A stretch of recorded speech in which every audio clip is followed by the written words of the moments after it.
अस्सलाम वालेकुम।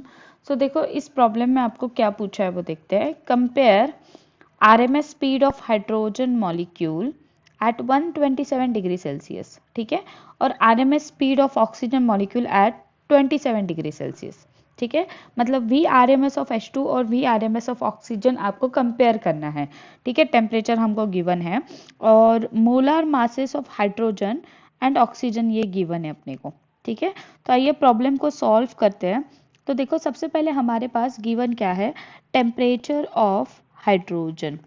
वो आपको कितना गिवन है, 127 डिग्री सेल्सियस। तो इसका हम लोग केल्विन में करके लेंगे, 127 प्लस 273। केल्विन में करने के लिए क्या करना होता है, 273 ऐड करने होते हैं। So this will be equal to 400 kelvin.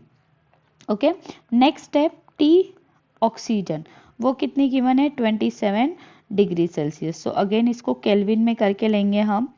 So kelvin में ये आएगा 300 केल्विन। ओके, नेक्स्ट आपको मोलार मास या फिर मॉलिक्यूलर मास दे रखा है। Molecular mass of hydrogen is 2, ठीक है, और मॉलिक्यूलर मास ऑफ ऑक्सीजन वो कितना गिवन है, 32। ओके, अब वी आर एम एस का फॉर्मूला लिखते हैं हम।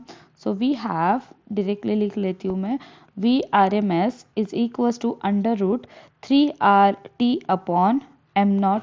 सो हम लोग हाइड्रोजन और ऑक्सीजन के लिए लिखते हैं V R M S is equals to, अगर हम इसको थोड़ा सा साइड में लिखे यहाँ पे, V R M S is equals to √3R, किसके लिए लिख रहे हैं हम, हाइड्रोजन के लिए, T of hydrogen divided by M nought of hydrogen, ठीक है। And V R M S for oxygen this is equal to √3RT of oxygen divided by M nought of oxygen, ठीक है। अब ये जो है तुम्हारा, this will be your equation number 1 और ये हो गया तुम्हारा इक्वेशन नंबर 2। इसको मैं इक्वेशन नंबर 1 बोलती हूँ, इसको इक्वेशन नंबर 2 बोलती हूँ। Let us divide equation 1 by 2। तो देखो क्या आएगा हमारे पास, V R M S of hydrogen divided by V R M S of oxygen is equals to √3RT of H2 divided by molar mass of H2 या फिर molecular mass of H2, 3RT of oxygen divided by molar mass of oxygen, ठीक है।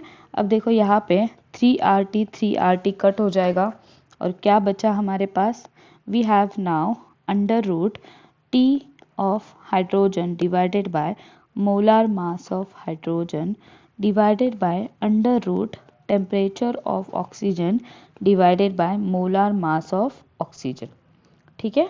इसी को अगर हम equation को थोड़ा और सही से लिखना चाहें तो what we have, V R M S of H2 divided by V R M S of oxygen is equal to, मैं सब कुछ एक साथ लिख रही हूँ, देखो यहाँ पे हमारा क्या है, T है, राइट।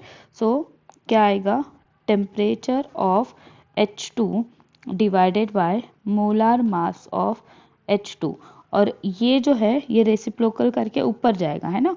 तो वहाँ पे क्या आएगा, molar mass of oxygen divided by temperature of oxygen, ठीक है। इतना बेसिक मैथ तो सबको पता है, ठीक है। अगर नहीं पता, नहीं जा रहा है दिमाग में, तो देखो √A upon B divided by √C upon D will be equals to √A into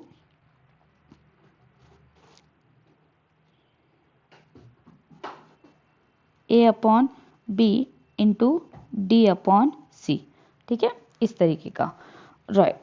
now चलो इक्वेशन के वैल्यूज डालते हैं। टेम्परेचर ऑफ H2 कितना है, H2 का टेम्परेचर है आपका 400, ओके, मल्टीप्लाइड बाय ऑक्सीजन का molar mass 32 divided by oxygen का, हाइड्रोजन का मोलर मास और फिर ऑक्सीजन का टेम्परेचर, ठीक है।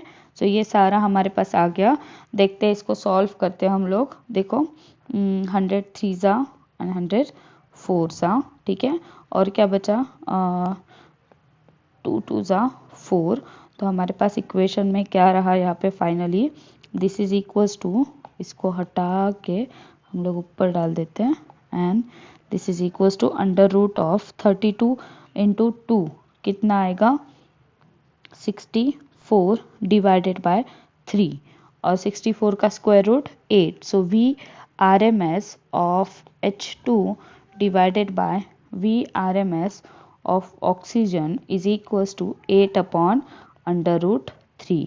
तो ये हो गया हमारा कंपैरिजन, ठीक है। सो ये होगा आपका final answer. Okay, thank you. एक बार